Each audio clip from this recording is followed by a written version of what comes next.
একুশে জুলাইয়ের সমাবেশে বাকিদেরকে উপস্থিত হওয়ার জন্য তিনি আমন্ত্রণ জানিয়েছিলেন এবং আজকে আমন্ত্রণটা দেখতেও পাওয়া যাচ্ছে। সেটা হচ্ছে যে একাধিক জেলা থেকে প্রচুর কর্মী সমর্থক তার ইতিমধ্যে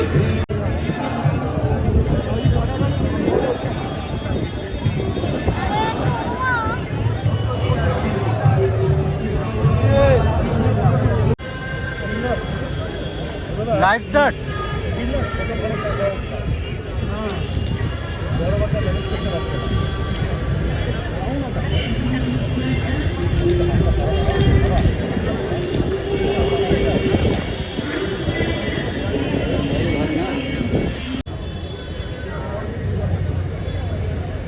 এতক্ষণ ছিল না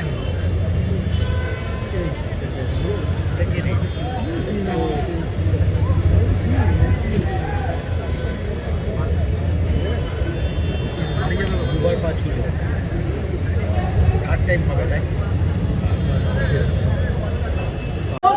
কালকে 21শে জুলাই আছে।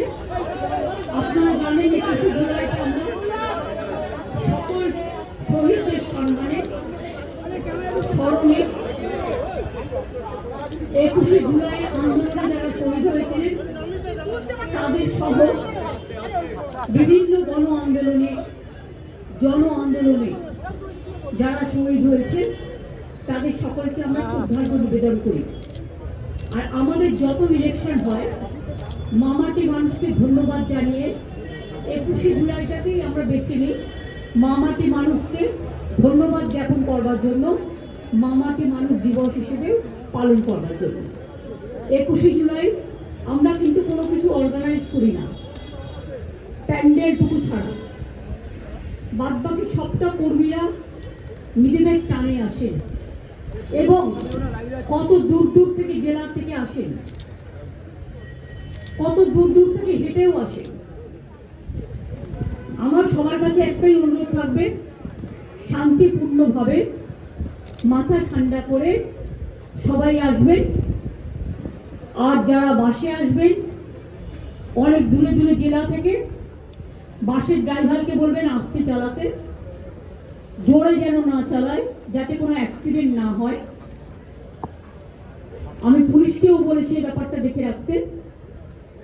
আর দুই হচ্ছে ট্রেনে যারা আসবেন, ট্রেন তো আপনারা জানেন ওদের কিন্তু 15 দিন আগে মিটিং করে আমরা রিকোয়েস্ট করেছিলাম যে যেন ট্রেন কোনো রকম ভাবে বাতিল করা না হয় বা বন্ধ করা না হয়। উপরন্ত যে কোনো বড় জমায়েত হলে, আমি নিজে রেল মিনিস্টার হিসেবে কাজ করে এসেছি অনেকবার, আমি জানি এটা রেলের ডিউটি টু ক্লিয়ার দ্য রাশ।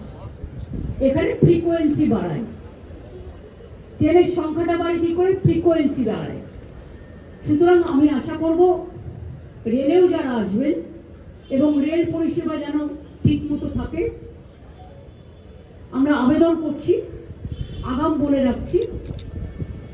দুই হচ্ছে যারা রেলেও আসবেন বাইরের দিকে কেউ মাথা ঝোঁকাবেন না, কারণ অনেক সময় আমি দেখেছি মিটিংয়ে আসতে গিয়ে বাইরের দিকে মাথা ঝোঁকাতে গিয়ে ট্রেনের যে পিলারগুলো থাকে তাতে ধাক্কা খেয়ে মারা গেছে আমাদের 3-4 জন কর্মী। কোনো মানুষই যেন এটা না করে তাদের নিজেদের জীবনের নিরাপত্তার জন্য।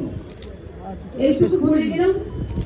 বাদ বাকি যা বলার আমি প্রতিবারই আসি, কর্মীদের সাথে দেখা করে যাই। আমাদের এখানে নেতা কেউ নেই, এখানে সবাই তৃণমূলের সহকর্মী। আর কালকে যদি ওয়েদার ঠিক থাকে অখিলেশ আসবে, অখিলেশকে আমি আমন্ত্রণ জানিয়েছি।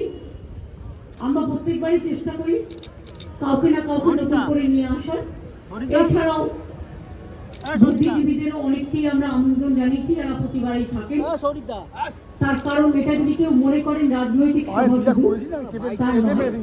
এটা বাংলার অস্তিত্ব রক্ষা, দেশের অস্তিত্ব রক্ষা, বাংলা মাকে রক্ষা করার সভাও। কাজে আপনাদেরও আমি প্রেস মিডিয়াকে আবেদন জানিয়ে যাচ্ছি, যদি কোথাও ভুল ত্রুটি হয় আমাদের যারা থাকবে দায়িত্বে তাদের বলবেন, দেখে নেবেন। আপনারাও সকলে টাইমলি জায়গা নেবেন। ভালো থাকবেন, সুস্থ থাকবেন। বাংলার মামাটি মানুষকে সহ দেশের সকলকে আমাদের অজস্র ধন্যবাদ, কৃতজ্ঞতা, প্রণাম, সালাম, ধন্যবাদ। সবাই ভালো থাকুন।